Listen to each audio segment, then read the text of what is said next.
Want to see more cool videos on our channel? We do, so press this bell and enable to send notifications. Like many of the world's nations, Canada is often the subject of gross stereotypes. One of the most sparsely populated places on the globe, Canada is often seen as a frozen wasteland of moose, Mounties, and maple syrup. But beyond the funny accent, there are few better places on Earth to live, as Canadians consistently rate in the highest categories for quality of life. Number 7. Rat-free Alberta. Rats are a dreaded vermin the world over, spoiling billions of dollars worth of food supplies, spreading a laundry list of diseases, and even causing house fires from chewed wires. These creatures have infested the globe and dwell over nearly every inch of North America, except the Canadian province of Alberta. When rats threatened the eastern border of the province, shared with infested Saskatchewan, a perimeter was set up and staunchly defended.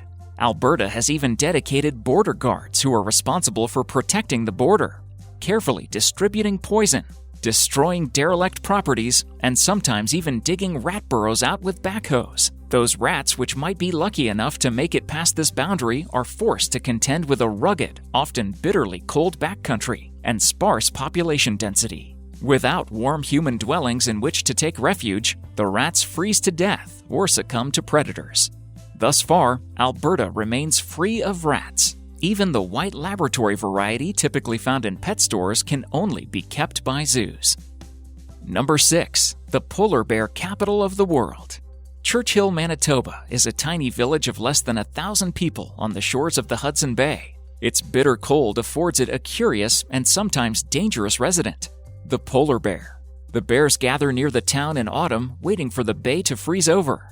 In the winter, they head out onto the ice, where they hunt their favorite prey, the ringed seal.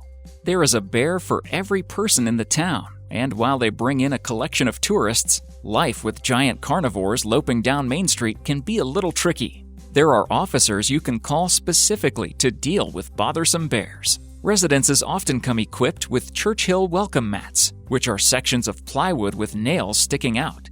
Bears intrepid enough to attempt breaking in will come away with bloody paws for their effort. The problem is so serious that most people leave their homes and cars unlocked to provide refuge in case someone is being chased. Number 5. Missing gravity. In the 1960s, when Earth's global gravity fields were being charted, scientists discovered an intriguing anomaly in Canada's Hudson Bay region. The difference is minuscule and undetectable by humans. There is about 1/10 of an ounce less of pressure on a 68-kilogram, 150-pound person. Research has continued for decades concerning this mystery, and in recent years, a pair of theories have been combined to provide a compelling answer. The first theory is that the molten rock in Earth's mantle, which is subject to currents similar to ocean currents, has shifted away from the area.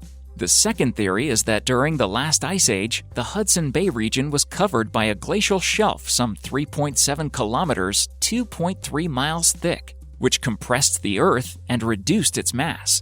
The land is slowly rebounding, about a centimeter a year, and in another 5,000 years or so, everything should be back to normal. Number 4. Prostitution. When people think of the world's prostitution hotspots, cities like Amsterdam and Las Vegas immediately come to mind. But few would consider Canada, where prostitution is not and has never been illegal. But not so fast. While the transfer of money for sexual services is legal, many of the trappings of the profession are not. For instance, it is a crime to maintain, be employed by, or even enter a brothel. It is a crime to be a pimp. Perhaps most incomprehensible of all, it is a crime to communicate publicly regarding prostitution. Rules can differ wildly between provinces, and bills are constantly being brought before the nation's courts, with vocal supporters and detractors on either side. Number 3. Oil. Canada boasts vast natural resources. Above all, they are the United States' single largest supplier of oil, contributing more than all the nations of the Persian Gulf put together. Nearly 1 million barrels a day are exported south into the U.S. Much of the supply comes from the oil sands of central Alberta, a huge repository which may contain the equivalent of 2 trillion barrels. Separating the crude oil from the sand is an extremely labor-intensive process, requiring huge amounts of natural gas. The destruction of wide swaths of forest is an inevitable consequence of the mining, and large-scale deaths of birds and fish result from poisoned water. Number 2. McLobster. Easily the most infamous sandwich in the McDonald's repertoire is the McRib, a molded hunk of pork byproduct and a lot of bizarre preservatives. But along the eastern coast of Canada, and in a few select New England locations, an even more exotic sandwich makes the seasonal rounds: the McLobster. Available only in the summer when lobster is plentiful, the McLobster actually sounds quite appealing. Served on a soft roll, it is made with lobster, diced celery, and a light salad dressing. Probably due to the prohibitive costs, there are no imminent plans to expand the sandwich's territory. Number 1. Quebec independence. Today, the idea of Quebec seceding from Canada is seen by many as a pipe dream, along the lines of Puerto Rico becoming the 51st U.S. state. But in 1995, a referendum posed to Quebecois voters on whether they wanted to separate from Canada was defeated by just 1%, with 50.58% voting no and 49.42% voting yes. The result was met with a great deal of controversy, especially regarding the wording of the question, found by many to be unnecessarily complicated. Translated to English, the ballot asked, "Do you agree that Quebec should become sovereign after having made a formal offer to Canada for a new economic and political partnership within the scope of the bill respecting the future of Quebec and the agreement signed on June 12, 1995?